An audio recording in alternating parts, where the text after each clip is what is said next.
Bismillahirrahmanirrahim. Assalamualaikum warahmatullahi wabarakatuh. Di sini kami dari kelompok 10 atas nama Muhammad Nur Zakaria dan Bapak Subahul Khair, Subahul Ghufroni akan mempresentasikan tentang dinasti-dinasti lokal dan masa akhir sejarah dinasti Abbasiyah. Pada awal periode Abbasiyah mengalami kejayaan. Jadi dulu itu dinasti Abbasiyah pernah berjaya. Akan tetapi persoalan-persoalan politik telah menyebabkan keruntuhan dinasti Abbasiyah di kemudian hari. Dengan adanya perselisihan tersebut, disintegrasi tidak dapat dielakkan lagi. Banyak dinasti-dinasti yang memerdekakan diri dari Baghdad. Jadi dulunya itu ada dinasti Abbasiyah, terus di bawahnya masih ada dinasti-dinasti lainnya. Di antara dinasti itu adalah dinasti Aghlabiyah yang berbangsa Arab, dinasti Ayyubiyah dan Fatimiyah. Kekuasaan ketiga dinasti ini meliputi Afrika Utara dan Mesir, Kurdi dan bangsa Arab.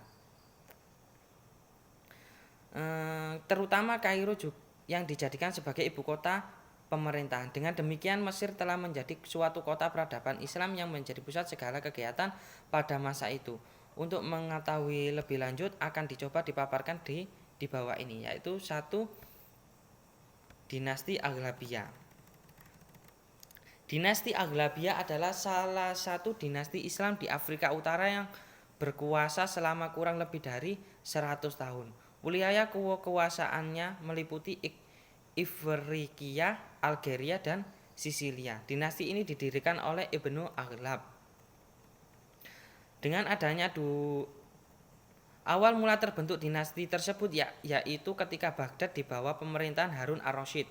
Di bagian barat Afrika Utara terdapat dua bahaya besar yang mengancam kewibawaannya. Pertama, dari dinasti Idris yang beraliran Syiah dan kedua dari golongan Khawarij.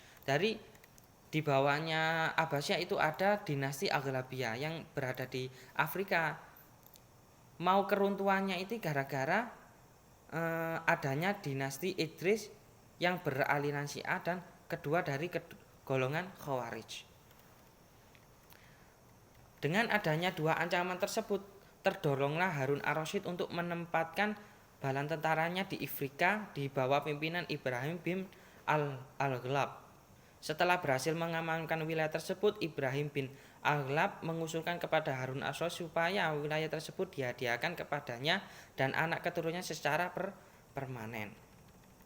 Dinasti Aghlabiyah berkuasa kurang lebih dari 1 abad. Pada tahun 800 Masehi, Ibrahim I diangkat sebagai gubernur Amir di Tunisia oleh Khalifah Harun ar-Rasyid. Karena ia sangat pandai menjaga hubungan dengan Khalifah Abbasiyah seperti membayar pajak tahunan yang besar, maka Ibrahim I diberi kekuasaan oleh Khalifah meliputi hak-hak otonomi yang besar seperti kebijakan politik, termasuk menentukan penggantinya tanpa campur tangan dari penguasa Abbasiyah. Jadi awal dulu dari dinasti Aghlabiyah ini jatuh di tangan runtuh, maksudnya banyak Khalifah Ibrahimiyah ini sangat berperan sekali dalam pendirian sejarah dinasti Aghlabiyah. Peninggalannya apa saja? Ya, pembangunan kembali Masjid Agung Qairawan oleh Ziyadatullah I, pembangunan Masjid Agung Tunis oleh Ahmad, pembangunan karya-karya pertanian dan irigasi yang bermanfaat khususnya di Afrika Selatan yang kurang subur. Jadi prestasi-prestasi atau peninggalan dari dinasti Aghlabiyah yaitu yang saya sebutkan tadi. Adapun setelah kemajuan dari dinasti Aghlabiyah mesti ada kemunduran. Kemundurannya menjelang akhir abad 7, posisi Aghlabiyah di Afrika menjadi merosot.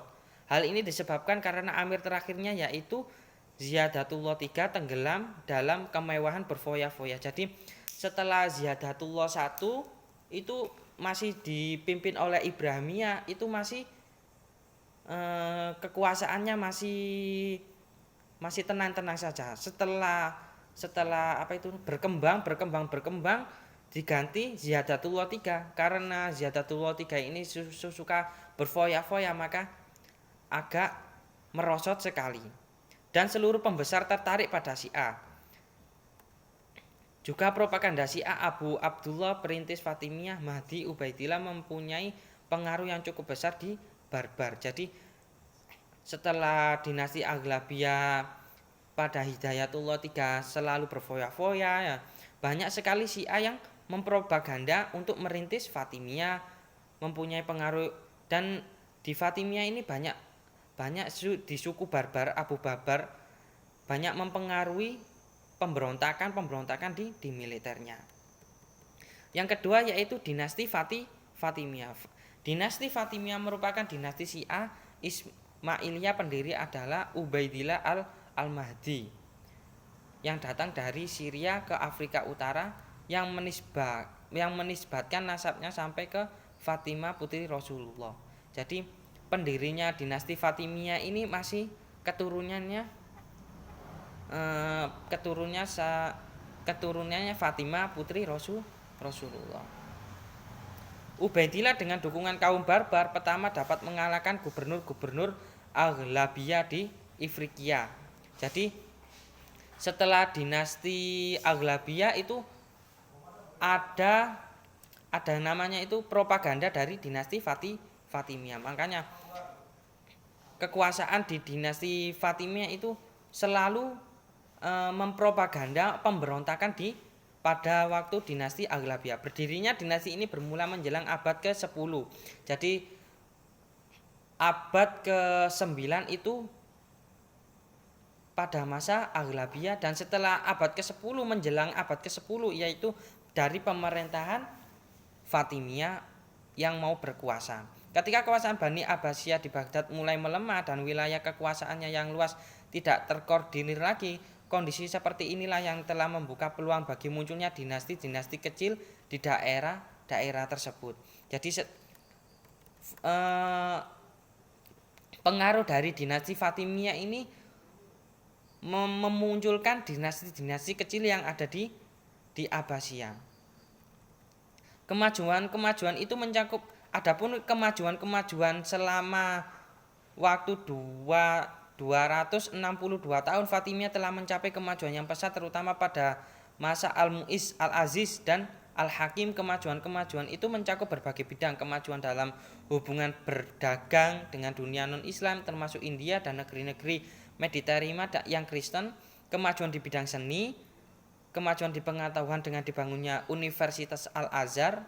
Jadi pada masa Fatimiyah ini Universitas Al-Azhar dibangun, di bidang ekonomi juga, di bidang keamanan. Adapun faktor-faktor yang menyebabkan kemunduran dinasti Fatimiyah adalah para penguasa yang selalu tenggelam dalam kehidupan yang mewah. Memang dari dari dinasti-dinasti yang memunculkan yang paling mensorot yaitu tenggelamnya, suka berfoya-foya, tenggelamnya dalam duniawi. Itulah yang menyebabkan dinasti Aghlabiyah maupun Fatimiyah ini hancur. Adanya pemaksaan ideologi Syiah kepada masyarakat yang mayoritas Sunni. Itu mesti ada di pengaruh Syiah kepada masyarakat. Aslinya itu antara Fatimiyah dan Aghlabiyah itu pengaruhnya menganut faham Sunni. Karena Syiah mempropaganda, maka bisa menghancurkan kedinastian ini, kedinastian Abbasiyah maupun Fatimiyah ataupun Aghlabiyah. Kondisi Al-Aldid atau dalam keadaan sakit yang dimanfaatkan oleh Nur ad-Din. Nur ad-Din ini orang yang memanfaatkan kondisi Al-Aldid, yaitu kayak presidennya dinasti Fatimiyah, untuk dimanfaatkan. Maksud dimanfaatkan ini mengompor-komporinya. Nah, yang kedua yaitu pada masa dinasti Ayyubiyah. Ayyubiyah adalah sebuah dinasti Sunni yang berkuasa di Dadbakir hingga tahun 1429 Masehi. Dinasti ini didirikan oleh Salahuddin Al-Ayyubi. Ia berasal dari suku Kurdi Hasbani putra Najwaddin Ayyub yang menjadi abdi dari putra Zangi bernama Nuruddin Az-Zangi.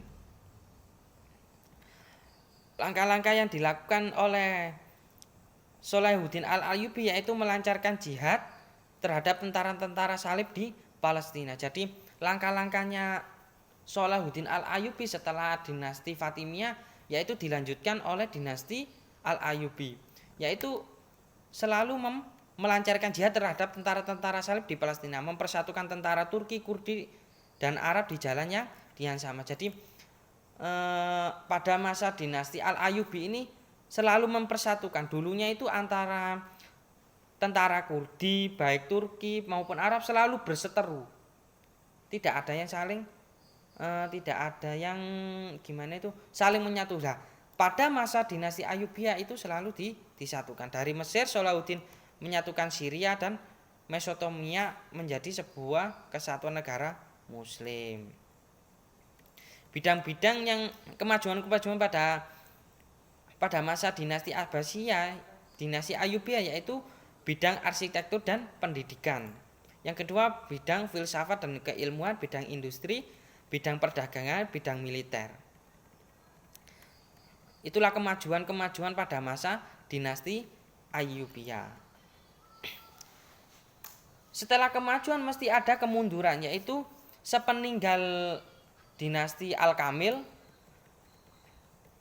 serangan salib ke-6 dapat diatasi dan pimpinannya Raja Prancis ditangkap. Namun pada tahun setelah kemenangan di dinasti Ayyubiyah pada masa perang salib dan pimpinannya itu bisa ditangkap, yaitu Estée-Laus pada masa kerajaan Prancis. Namun pada tahun 1250 Masehi keluarga Ayyubiyah diruntuhkan oleh sebuah pemberontakan oleh salah satu resimen budak atau mamluknya yang membunuh penguasa terakhir Ayyubiyah. Jadi setelah Ayyubiyah itu bertengger, maksudnya itu berjaya pada masanya, keruntuhannya itu gara-gara budak mamluk yang membunuh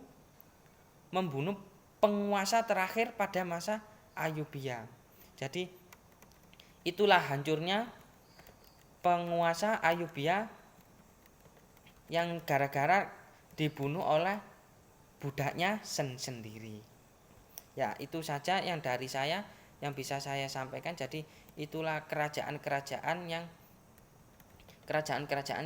dinaungi Abbasiyah menjadi runtuh.